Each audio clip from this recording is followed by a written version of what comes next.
it was becoming a problem. I was just obsessed with it, and I was obsessed to find out what people were saying and what they thought about me.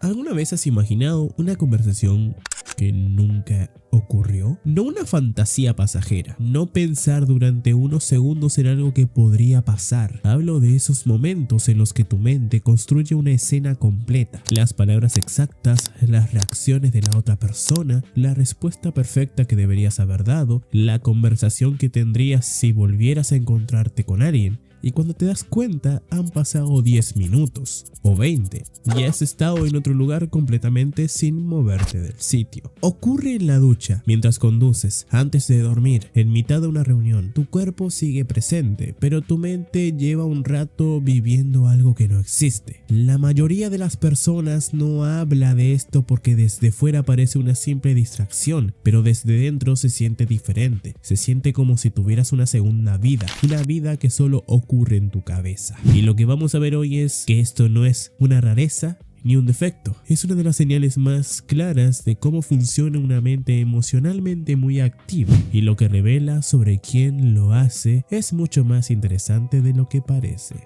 El cerebro humano pasa una cantidad enorme de tiempo generando simulaciones. Recorre el pasado, anticipa el futuro, construye situaciones completas sin que ocurran realmente. Los investigadores calculan que entre el 30 y el 50% del tiempo que estamos despiertos, nuestra mente está en otro lugar, no procesando lo que ocurre delante de nosotros, sino fabricando escenarios alternativos. Los neurocientíficos tienen un nombre para el sistema cerebral que se activa en esos momentos: la red neuronal por defecto. Es la red que se enciende precisamente cuando no estás haciendo nada concreto, cuando el cerebro queda libre, no descansa, empieza a construir, a ensayar, a imaginar. Es como si el estado natural de la mente no fuera el silencio, sino la narración constante. Esto no es un fallo, es una función. Gracias a ella aprendemos de los errores sin repetirlos, nos preparamos para situaciones difíciles y planificamos lo que viene. La mente que viaja al futuro antes de que llegue tiene una ventaja real sobre la que solo reacciona cuando ya es tarde. Los escenarios que imaginas también varían según qué necesita procesar tu mente en ese momento. A veces son conversaciones que nunca ocurrieron, a veces son versiones alternativas de situaciones que sí ocurrieron, pero que tu cerebro sigue reescribiendo para encontrar un final diferente. A veces son escenas futuras, situaciones que aún no han llegado pero que tu mente ya está ensayando. En todos los casos el cerebro está haciendo lo mismo,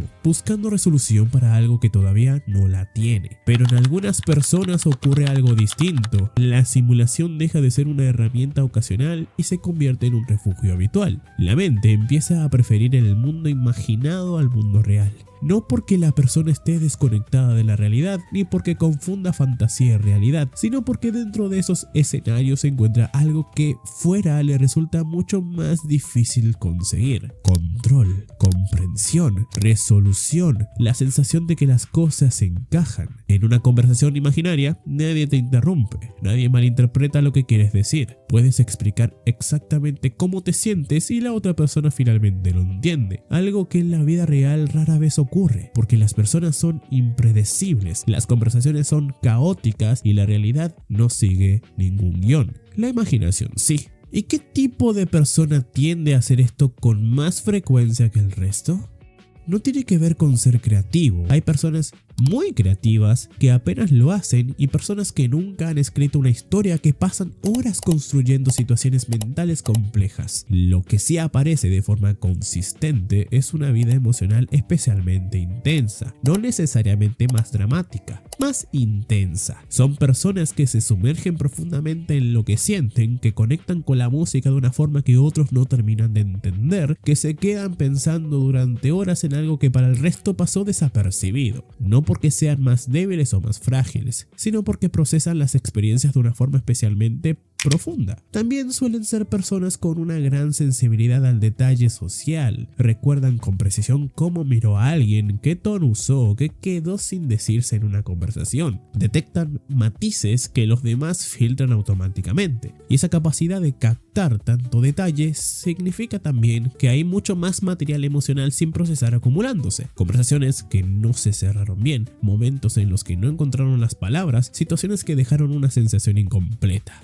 La mente imagina, en parte para cerrar esos asuntos pendientes. Y cuando una mente tiene esa capacidad de inversión emocional, también suele tener una enorme capacidad para construir mundos internos, para sentir lo que imagina casi como si estuviera ocurriendo. Muchas veces, esos mundos imaginarios nacen para cubrir necesidades emocionales que en algún momento no encontraron espacio suficiente en la realidad. Tal vez la persona creció sintiéndose poco comprendida. Quizás aprendió que expresar ciertas emociones no era seguro, o simplemente descubrió que imaginar era más fácil que exponerse. Con el tiempo, la mente aprende algo importante.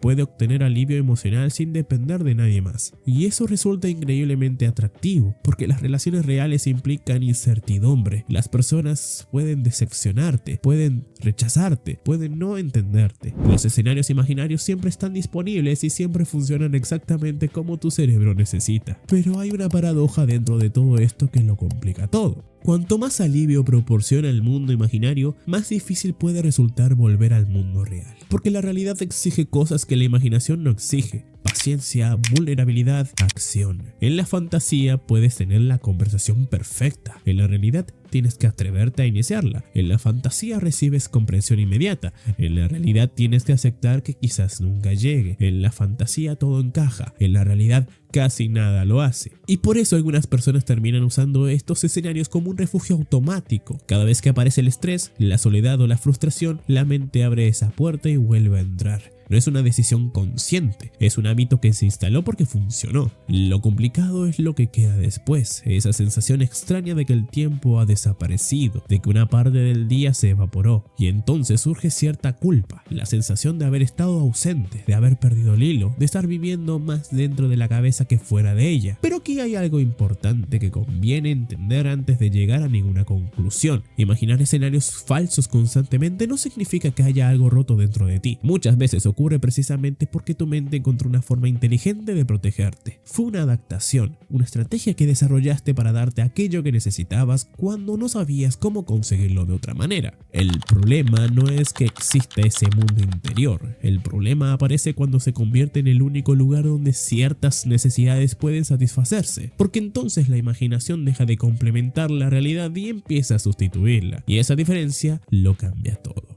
Quizás la pregunta más importante no sea ¿cuánto tiempo pases imaginando? Quizá la pregunta más útil es otra. ¿Qué te está dando exactamente ese escenario que construyes? ¿Comprensión? ¿Seguridad? ¿Reconocimiento? ¿La sensación de que alguien finalmente te ve? Porque muchas veces el contenido de esas fantasías revela necesidades emocionales reales, necesidades que siguen esperando atención, y entenderlas puede ser mucho más útil que intentar eliminar las fantasías por completo. La capacidad de construir mundos enteros dentro de tu mente es algo extraordinario. Es una muestra de profundidad emocional, de sensibilidad, de una vida interior muy activa. No es algo que haya que apagar. La moraleja es esta. Quizás el verdadero problema nunca fue que imaginaras demasiado. Quizás fue que durante mucho tiempo sentiste que ciertas partes de ti solo estaban seguras cuando permanecían ocultas. La cuestión no es dejar de imaginar. La cuestión es conseguir que las cosas que solo existen en tu cabeza puedan empezar a existir también fuera de ella. Y para eso primero hay que entender por qué tu mente construyó ese refugio y preguntarte si todavía lo necesitas